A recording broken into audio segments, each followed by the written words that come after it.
Welcome back to my discussion on standards-based grading in the world language classroom. This is part 2. We've been talking about what standards are. And we've been talking about how in the traditional classroom, a grade is nothing but an average. We've got the first grade, maybe the second grade is great and the first grade is bad. Your average is a C. So it looks like you're an average student, even though maybe it just took you a while to get started in the class. I'm Madame Sensei. I teach Spanish, French, Japanese, English language arts, and over the summer I teach health to high schoolers out here in the beautiful Pacific Northwest. Come talk to me about this stuff. Come help me bounce ideas around. I'm at the Minecraft Teachers Lounge of the Minecraft Education Ambassadors. I'm at RoxM, Duolingo Educators Network, Teacher Excellence Lounge, and the World Language Teachers Lounge, Quizzes Game Changers and AI Certified Teachers. And as soon as the Practical and Comprehensible conference starts for this year, I'll be there too. They have a new website, a new Facebook group every year. I'm also at studio-nemo.com. So we've been talking about if you have a progressive skill, like music, like something athletic, like world language, and each test builds on the test before, and each skill builds on the skill before, and everything you put in the gradebook builds on the skill before. How do you show that the student is growing? How do you show the student is mastering all the skills, all the tidbits of information you've been teaching the student, and not just here's a snapshot of that student at one moment in time? And so this is where standards-based grading comes in. Each of these is a standard that the student is going to learn to conquer in the school year. So your first pass for your gradebook, because the gradebooks are dinosaurs and they're difficult to make it work around standards-based grading. Now, there are some pockets of school districts in the United States that are experimenting with it, and if you are one of those, I would love to hear about what your gradebook looks like, because I have zero clue. So put in the comments or reach me at one of those other places. Tell me what your gradebook looks like. For the rest of us, first pass is you can take your rubric. Now, normally my rubrics are 3-column rubrics. There, can you do it? Can you not do it yet? Can you do it and you're ready to move on to the next thing? All right, but my colleagues like to do like 5-column rubrics, and those are very easy to say, okay, if you're here in the correctly pronounces words column, you get an A. All right, if you're here, you've mispronounced a couple of words, but the listener understands what you're saying, you get a B for that. Okay, so we divide it out into pronunciation, fluency, grammar, and then whatever vocabulary we're targeting, and then the grammar, the encoding, basically. So got the grammar here, but this is like whether or not you have internalized the vocabulary. So it's easy enough to say this is an A, this is a B, this is a C, this is a D, blah, blah, blah. Now, the downside of this is great, but it's going to end up being an average again, because you're still using the same basic idea of A, B, C, D, right?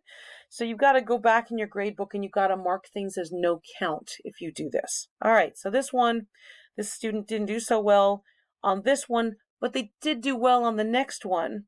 So, I know they've got it now. It just took them a little while, so I can go back and put this no count. And I can go back and put this no count. All right, this student hasn't improved, so I didn't put it no count yet. This student hasn't improved yet. And the word yet is very important, okay? We all expect our students to be on an upward trajectory, right?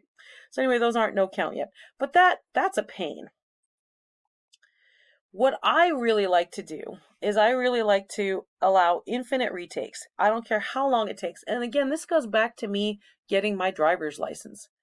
I could take the test 2 times, 3 times, 20 times. It doesn't matter as long as I show mastery. Eventually, they're going to give me a driver's license. So for myself, what I do is I just go back into the gradebook. And yeah, it's a little bit of work, but I think it's really worth it. And it's really worth it to the students too. It really lowers their affective filter. So when the student has retaken something, then I put a little note in the comment field of the gradebook. brought score up, and this C says it's a comment, okay? This student brought score up, but they didn't bring it up to the full 100% yet. So when they come back in and do it again, I'll just say brought score up 2x for 2 times, you know? To me, that's totally worth it. And then I erase whatever grade was over here. And so there's no record of you failed at the first time other than in my comment field. The parents aren't going to see that. I don't even think the admin looks at that. Okay.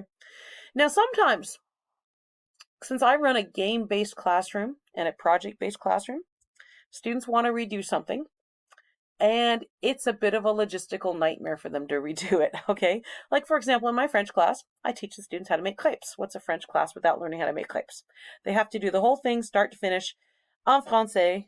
They have to know the ingredients. They have to be able to talk to each other. They have to be able to do the whole process in their teams with no English. Basically, if they're grammatically incorrect, don't tell them this.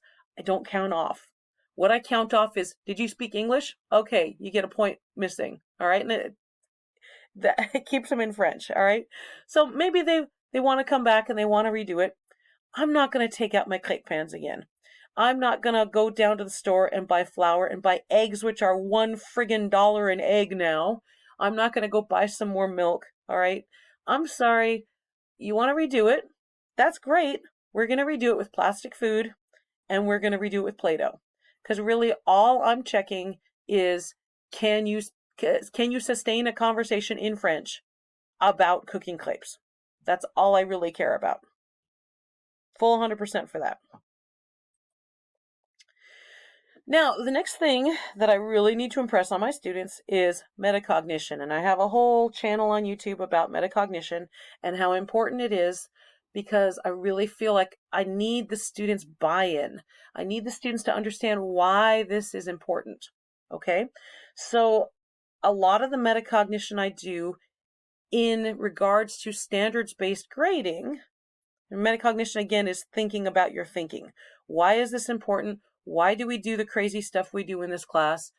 What study habits can you choose to get you there so that the students have more buy-in, okay?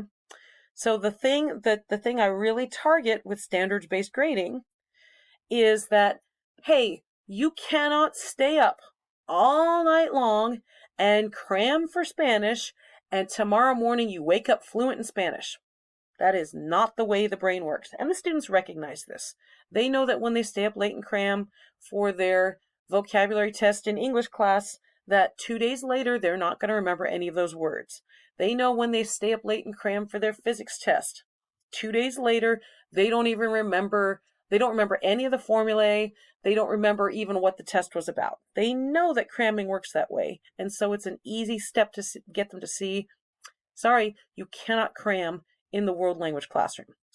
So to that end, there are some things we do, like Duolingo. Duolingo is my way to not have to assign a workbook page, okay? Duolingo is adaptive, and the students can't progress until they get everything right on the lesson.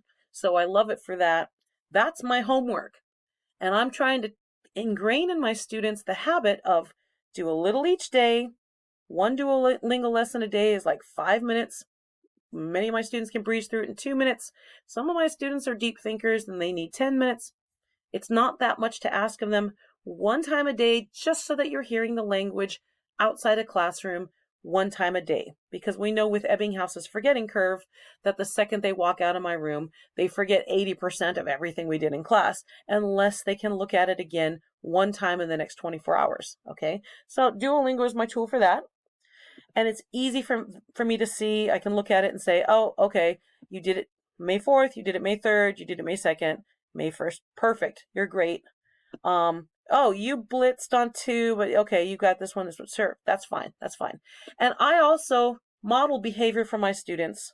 I'm like, look, guys, I do this. If I can do it, you can do it. Trust me, because I don't have much time, and I still make time for my Duolingo. And of course, I'm in all my language classes, which means I'm doing a lot of Duolingo per day. But I show them.